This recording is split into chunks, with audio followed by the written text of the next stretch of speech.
G'day, wrestling mates. I'm Southern Joe, and this is episode 69 of FUC Kayfabe. Even though I get interested in all things WWE around this time of year, being Wrestlemania, I was somewhat meh about this year. I wasn't feeling the build-up. Most of the stories were so-so. And outside of the two main events, there was no real buzz. But being WrestleMania and being that I can watch it on demand via Netflix and cut out the dreck, I thought, what the hell? I'll watch what I would consider the best bits and voila, I have a show for you good people. My overall thoughts on the show was that it was too long for two nights. If they cut out all the ads and promos for upcoming stuff and tighten up the pre-match packages and shorten the endless ring entrances, you would have an actual wrestling show. Fancy that. Now, the lighting, while mesmerizing, was, as usual, just too slick. The sound system, however, was amongst the best and clearest I've ever heard for a live show. I thought that Wade Barrett and Michael Cole shared a good rapport with each other, even though I'm not really a Wade Barrett fan. Also, some shots of the wrestlers in the ring with the lights of the ramp behind them made it look like more like a console game than a live event. Now, before we get into the meat of the matter, a big shout out to the majority of the Facebook fans who didn't become keyboard heroes and post spoilers. Let's reset the scene and recap night one.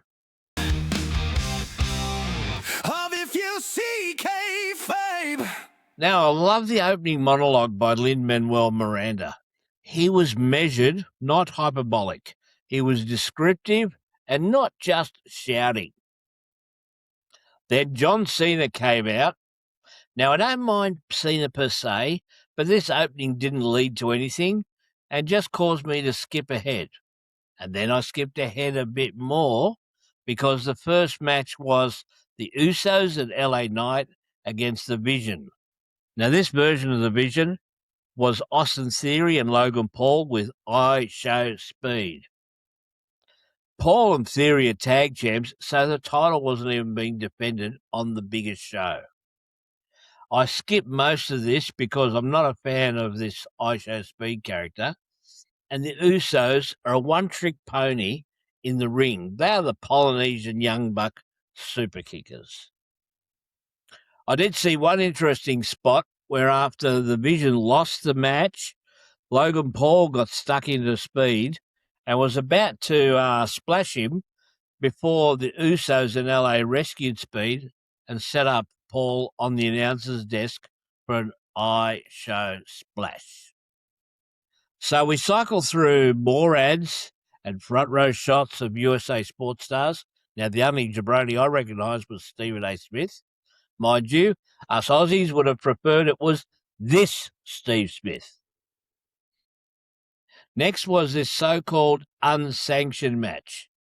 You know, a match you put on your biggest show of the year, but take no responsibility for what happens. Question, though, why was Jacob Fatu's graphics already up on the screen during the explanation of what the unsanctioned part meant? So we had Fatu against Drew McIntyre. Funny how also for an unsanctioned match, they both still get their full overblown entrances. I watched this because I rate both these blokes. This was essentially a hardcore match. Loved the bit where Drew used his brother's phone to first take a selfie and then smash it into Fatu's forehead. I thought we may have seen some juice in this match, given that the ref was wearing gloves, obviously for OH&S reasons. It was especially unusual given the solidness of the weaponry used. Lots of agility by both of these big men as well. Now, the finish came when Fatu hit Drew with the red toolbox, went for the big moonsault through the table, and 1, 2, 3, very good match. Time to show the Spanish announcers a few seconds of love before their table becomes a spot soon after. A women's four-way for the tag championship, so 8 more overblown entrances. But Paige makes a return to WWE, and one of the Bella twins wins the returning Paige. Now, then there were some so-called musicians called the Wonder Years to do Becky Lynch's entrance. Wait, what? No Jason Harvey or Fred Savage? Whoa. She wrestled AJ Lee, so 2 paydays in the Brooks household tonight. Next up was Gunther taking on Seth Rollins. Gunther's great. Seth looked like someone set fire to his ring robe. I watched this because Gunther is a great throwback to old school wrestling in a modern body. But look at this aerial shot of the ring. Many purists still can't come to terms with a WWE canvas being tarnished with ads. This was a solid match. The end was near when Rollins followed a pedigree from the Spanish announce table with a stomp from one table to another. As the refs checked on Gunther, Bron Breakker appeared down the runway and speared Rollins. Gunther wins by submission, and in the aftermath, Bron went for a second spear but didn't connect as well as the first. They then showed how worldwide WWE was by showing all these watch parties worldwide, and followed that with a quick introduction to the 2026 Hall of Fame inductees. Once again, if women want respect as athletes, let's not act like adult film stars. Liv Morgan comes to the ring with a routine that's more suited to a strip club. Steph Akur looks like an S&M princess. Not what I want my kids when they were kids to watch if they were still little. Very athletic, very talented, but not what I'd put up as role models. So I skipped this match. Now you're welcome to add your comments below, and I encourage it. Cena comes back and eventually reads out the official attendance. I'm sure I wouldn't be paying buckets of money just to hear anyone, even Cena, read out an attendance figure. Bianca Belair came out, and her ring robe was a lot more classier than what was on before her. She came out to reveal her baby bump. All God's blessings to her and her family, but once again, not what I would have paid bucket loads of money to see. This led to the main event, eventually. But first, a hype video for next year, if the Saudi situation comes down. Not that the hype video worry about that. Then the package that shows how we got to the main event. Even the insertions of Jelly Roll and Pat McAfee, and Pat's heel turn. McAfee enters the fray first. Another overblown time waste. And Netflix wasn't shy about showing Pat flipping the bird multiple times, which normally gets pixelated on US TV. Randy gets a special custom entrance. The crowd sings along. Now they boo McAfee but cheer Orton, even though they're on the same side. Then the special entrance for Cody, the dramatic lighting, the array of ring robes, and the long entrance. As Alicia Taylor introduced the combatants, McAfee inserted himself into announcing Randy. Pat then tried to blindside Cody with the mic, only to eventually end up on the announce table where Jelly Roll dropped an elbow on him. McAfee got stretchered out and showed he was okay by giving a thumbs up, which he quickly turned into another bird flip. As the match continued, the announcers were clever enough to point out that the ref is giving more leeway to outside action without counting them out. Now, like someone trying to figure out how a magic trick was performed, I like to see if I can spot magic in wrestling. I figured we would see some juice, given that this was the night's main event, even if they weren't hitting each other with toolboxes. Sure enough, when Cody rammed Randy into the ring post, Randy hid just far enough under the apron, and when the camera panned back to him, there was already a few drops of blood. However, Orton shielded the reveal until he was center ring. This shot shows the gasps the crowd let out when they finally saw he was busted open. No, not that busted open. Now, as I researched stuff for this episode, look at this screenshot. It looks like Cody pre-bladed himself. Let me know what you think. This seems to be the blow that opened up Cody. Towards the end, Cody pokes Randy in the eye, who then RKO's the ref. Now, I understand the confused concept behind this, but the ref was on the wrong side of Randy to make this a logical spot. McAfee runs down in a ref shirt to count a pinfall, but was only a 2 count. Pat cops an RKO from RKO for his troubles. Cody catches Randy with a crossroads and the pin, and the place goes nuts. RKO got his own back by punt kicking Cody in the head. So there was night 1. Night 2 in a moment. This is pro wrestling author and historian Keith Elliott Greenberg, and you are watching If You See Kayfabe. So the Sunday night starts with Joe Jonas singing the Star Spangled Banner, followed by the now usual walkthroughs of various wrestlers. Lin-Manuel Miranda gave another hype video to reset the stage. John Cena rocks up as host again. Why does such a wrestling show need a host anyway? Then, as Cena channeled his best VKM impression, the lighting changed from night 1 lighting to night 2 lighting. Soon after that, the Obafemi entrance started, and vast sections of the crowd were into that little Obafemi jig. Now, this impressive dude was about to have his most significant match in his wrestling career, going up against the still impressive Brock Lesnar. Seen here accompanied to the ring by his mentor, Paul Heyman. To give this contest sporting legitimacy, they even showed a tail of the tape comparison. It was a solid match, lots of outside action once again. When was the last time a match ended in a count-out anyway? Over kicks out of an F5, connects with his fall from grace powerbomb, and gets the win. Then the supposedly unthinkable happens. Lesnar is there mid-ring contemplating what happened, then proceeds to remove his gloves. No big deal. But then he starts to take off his boots. Now, at this stage, it's becoming obvious that he is signaling his retirement, and he is genuinely emotional about this.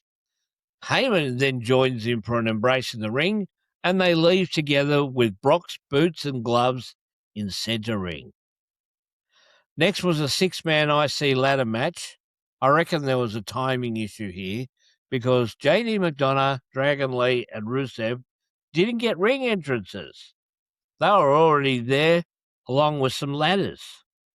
Rey Mysterio entered the ring, followed by Javon Evans and then Penta. This shot here once again made it look like a video game. There were many high-flying spots both in and out of the ring, as well as brutality, as you would expect. Plenty of close calls up the ladder as well. Penta finally got the climb that got the win, then a highlight package of Saturday night, then some pap shots of celebs at ringside, a call for the rest of the card, and Sami Zayn comes out to defend his US title. They boo Sami, but still sing along with his song, which is one of the catchier themes. Little Yachty channels his best Michael Buffer to introduce Trick Williams. Yachty should get into ring announcing and give up rapping for the good of humanity. This was a decent match. Now, remember what I said about countouts? Well, they actually teased one here. Trick's trick shot, a running knee lift, got the job done, and new US champ. Dom Mysterio and Finn Balor then wrestled. Meh. That demon character is just horrible. Demon 1. They then introed someone who obviously spent oodles of cash to get a seat as a fan at the announce table. They put a micless headphone on him, and he just sat there smiling. Jade Cargill was defending her title against Rhea Ripley.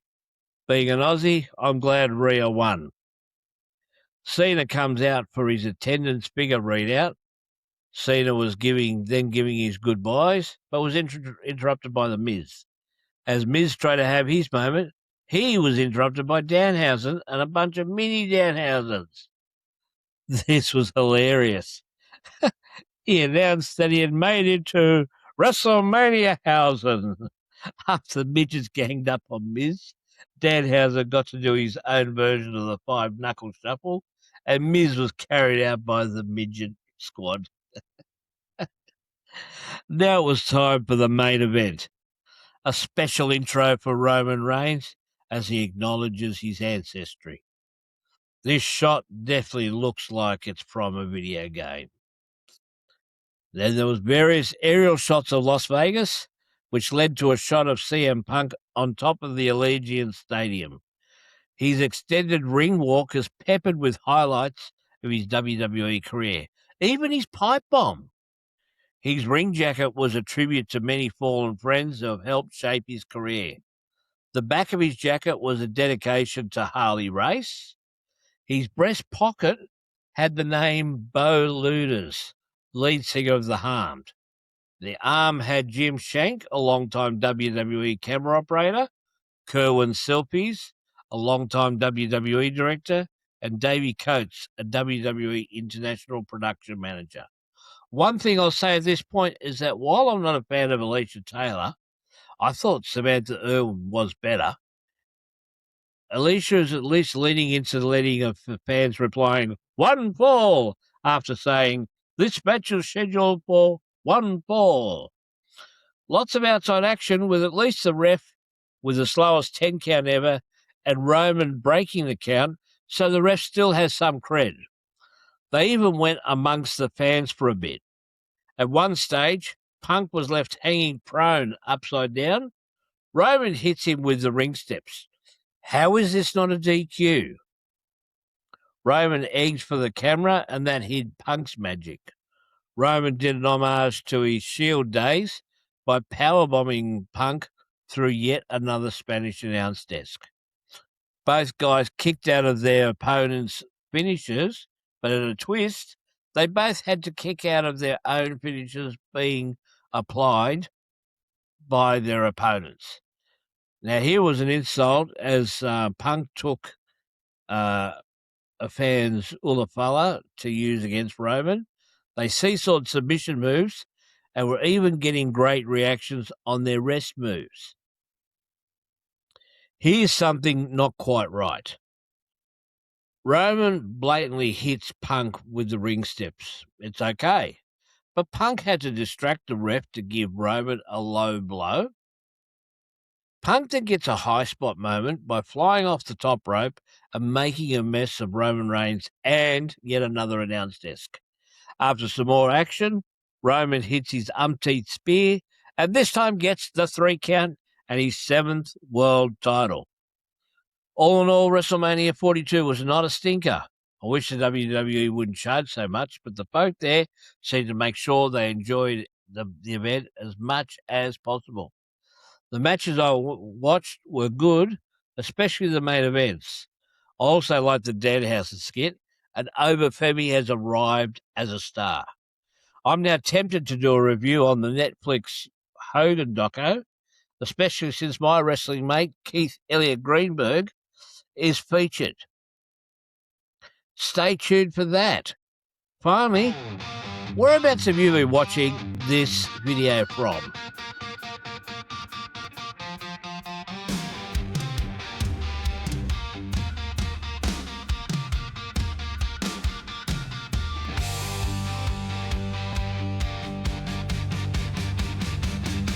If you see Kayfabe, join your wrestling